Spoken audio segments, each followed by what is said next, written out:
That's it? Yep. Okay. I don't know if I can say much from a psychological point of view as much as a religious artistic point of view. I mean, it's obvious that this ending is steeped in symbolism. I don't know the entire series, but I can imagine that this is kind of comes right out of the blue. Um, it seems to me like it's I mean, the symbols in it, the Christian symbols, regardless, and compared to a bunch of other symbols too, is just stark and huge. So you can kind of go into that a little bit. But it was, I'm not gonna lie, it was a little confusing. But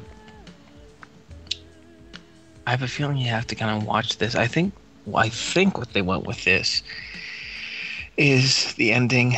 The message that they wanted to convey was so vast or so big that they couldn't like just have a character explain it. They had to use symbols and images to try to convey an emotional and, philosophical ending. You know how they say, like there's no words for this type of thing? Like there's no words to explain how much I like you, or there's no words to explain how happy I feel, and that type of thing. So I have a feeling, this is just an amateur opinion, that they had no words to really explain what happened, so they went to symbols. And I understood, or I thought I understood, some of the symbols, but some of them were just beyond me, and it could be a cultural thing or something like that. So, but that was kind of fucked up. But if you're going for symbols, Yeah. aren't the symbols supposed to actually explain crap? I mean, Well, if you know what the what symbols mean, I got out of that, and this is from someone who saw the whole show. Okay, something happened in the final battle. They wake up in the middle of nowhere. Maybe the world was destroyed or something. He wakes up, tries to choke Asuka. She touches his cheek. He stops. He starts crying. She calls him disgusting. The end. What? Well, because, you know why? Because I think these characters have become a symbol of humanity and what humanity has become. I mean, that discussion about what they planned, what the purpose of Evangelion was to continue on the human soul, to continue on human existence. And frankly, I think the fact that him trying to choke someone that he loves is an example of the human condition, or you could say like the human failing or human weakness or human sin, whatever you prefer, that even inside of us there's the potential to kill the ones that we love, and that's the part of our soul that's continuing on. Maybe that's what's disgusting. The very fact that there were crucifix images as well also implies, sacrifice and suffering, and it's interesting though that they chose Christian symbols of Christ's death rather than Christ's resurrection, because the resurrection implies that there's hope for humanity, but the crucifixion implies that there isn't. That, look, you slaughtered the last god that came to earth. I mean, you're disgusting. I don't know. That's just me. I don't know if that's right or not. I honestly am, like, now that I see it again, I am pairing that right up there with Mass Effect 3. I was about to say that's Yeah. not Mass Effect 3-esque. Yeah, I was about to say. That's not an that ending. was one of the reasons why I didn't like Evangelion, is that, like, okay, I mean, it was okay up until, like, then it just started getting weird, and then it just started getting stupid weird, and I'm like, this is dumb. What happened to, like, blowing shit up and then getting drunk and laughing about it? I mean, Yeah. Shinji's also kind of a pussy, I must say. Yeah, he is. Well, there's something to be said for tone and consistency, which is actually probably why a lot of people didn't like this and people didn't like Mass Effect 3, because the ending's completely... There's a bit of pretentiousness when someone who creates something is like, you know what, I'm going to start it like this, but I'm going to take like, for example, for this, I remember seeing the first 3 episodes. It was nothing like this. This is an art house project. This is like an indie film that someone would release. And if you started an indie film like this, and sure, maybe you wouldn't like it, but at least it would stay consistent throughout the rest of the series. But when you switch themes and you switch styles so dramatically, I mean, you're going to completely lose your audience. And it's not because we're stupid or that we don't want to understand. It's because you're going against what you've already established. And I don't think that's I I don't think that's good.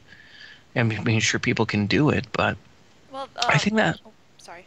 no, go ahead. No, Go I was ahead. just gonna add that someone made that same comparison to the do do do do song, Mhm. because at the end it all goes do do, it gets like really epic all of a sudden, and someone Mhm. was like, it's just like the game itself. It's pretty up until the last like few seconds, and then it goes to shit. Yeah. Yeah, it's kind of like this too. Yeah. I mean, yeah, I just don't I don't understand why they I mean, Um, there's nothing wrong with the series taking a dark turn. But when the dark turns into something completely unidentifiable with, I mean, I don't know. I think the lasting impression that you should leave your audience isn't confusion. I think Mhm. that's a bad way to leave off anything. And I think that's what pisses me off too, is that some people are so some people are so fixated on how they're going to end it, they forget about the story that they established. Frankly, if I want a narrator, I wanted them to care about the story, not how the ending is going to be, and if the ending's going to make an impact, or if the ending's going to be memorable, or if the ending's going to be deep. You know what the ending should be? It's just an ending to a story, a part of a whole, not a like an essence, not a structure in itself. And I yeah, think that's what like people like Casey Hudson and the directors of this, they lose sight of that. I feel too that they, and it's not just them, but it's becoming more and more hip these days to have your ending say some big philosophical message Right. instead Yeah. of just being the end of the fucking story. Yep. It That Yep. doesn't. that was my biggest problem with like Mass Effect 3. I was like, why couldn't it just remain a battle of, good versus evil, Yeah. Reapers Humanity versus... versus Reapers. Yeah. Exactly, exactly. They had to make it Oh, all like, I don't know. human versus synthetic and And I all mean, this and other actually, stuff. I'm going to this because literally this is what that's what kickstarted the whole Skyrim thing. Is that the whole Skyrim story has a very, for the most part, simplistic villain and ending. Yep. A villain who's very simple to understand. He's a Yep. dick. And a very it's going to be a very straightforward ending of good versus evil. Good manages to win, and that's not bad. There's No. nothing. I don't have to tell some sort of philosophical. This is the way humanity is represented. Right. Thing.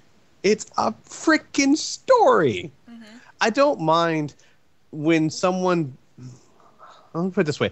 I think it's not bad if someone writes the entire story as a view, or with the entire intent of the story saying something, but it looks so much like they wrote Mass Effect 3 and then decided, oh, we should add a cool philosophical message to the end. Well, that's one of the reasons. Like, I know Piff's played this game.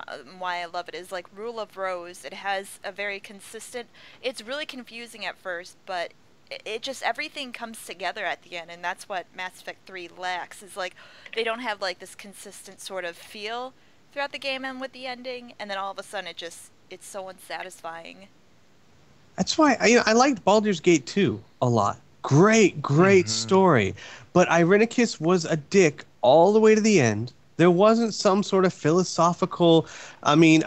Sure, the game covered several philosophical questions, Right, Of but right. in the course. end, it came down to You have his to stop him. motivations were opposed to your motivations, and That that's the best thing about stories is that, the conflict doesn't necessarily have to be good versus evil, even though those are the fun ones, but it could just be two characters who have different goals and that they oppose each other. Right. I mean, that's how you create conflict. That's the awesome stuff. It's Game not of Thrones. emotions and dialogue. It's yeah, exactly. It's Or two or more Godchild. people. Yeah. Yeah, like two or more people who want to do something. Maybe it's even the same thing, but they have a different tactic for it, a Mhm. different way to approach it, and they conflict in it. It's I mean, it's the nature of almost everything, and which is great. I mean, yeah.